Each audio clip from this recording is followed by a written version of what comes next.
Good day everyone, my name is Kai Xin, and I'm going to present on the topic Floating Production System. These are the content that will be covered in this video presentation. Floating Production System is an umbrella term for all variants of floating vessels and platforms.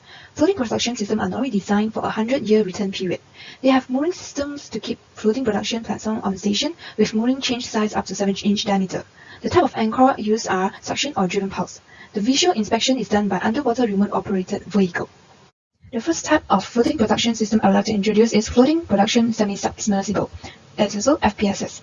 It is a specialized vessel designed for offshore drilling, oil production, heavy lifting, accommodation, or a combination of these functions.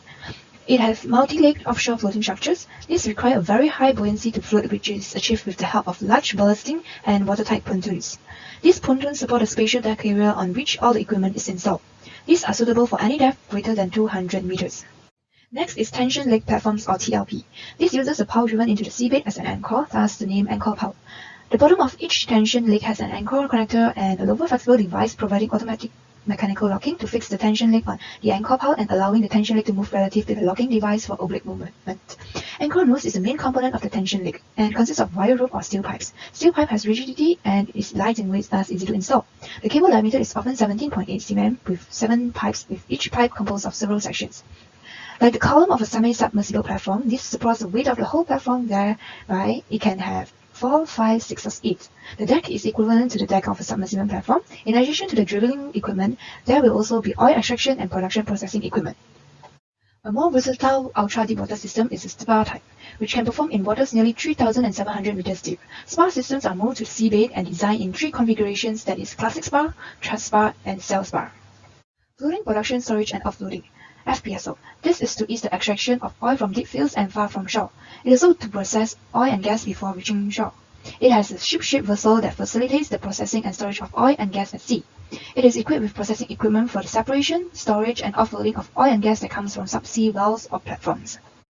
Production refers to the processing of oil and gas. Hydrocarbons are produced in seabed wells, and this is transported to the FPSO via flow lines and risers. The hydrocarbons are then separated into oil, gas, water, and impurities through the production facilities on the deck of the FPSO. Flow lines carry hydrocarbons directly from seabed well. These can be flexible or rigid. Risers are developed for vertical transportation. This is the section of the line from the seabed to the topside. Once the oil has been processed, it is transferred to the cargo tanks in the double hull of the vessel. Offloading refers to transferring the gathered contents to additional transfer conduits. Crude oil that is stored in the vessel are then transferred to tankers and pipelines heading ashore. Gas is either transported to shore via pipeline or recycled back into the field to increase production.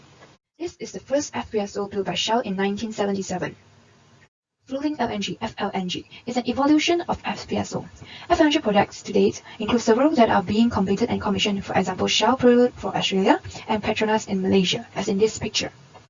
The FLNG facilities is more directly above the natural gas field. It rolls gas from the field to the facility via risers. The gas is then processed and treated to remove impurities and liquefied through freezing before it's being stored in the hull. Ocean-going carriers will offload the LNG as well as the other liquids byproducts for delivery to markets worldwide. The conventional alternative to this would be to pump gas through pipelines to a shore-based facility for liquefaction before transferring the gas for delivery. This is an overview of the process in FLNG. That's all from me. Thank you.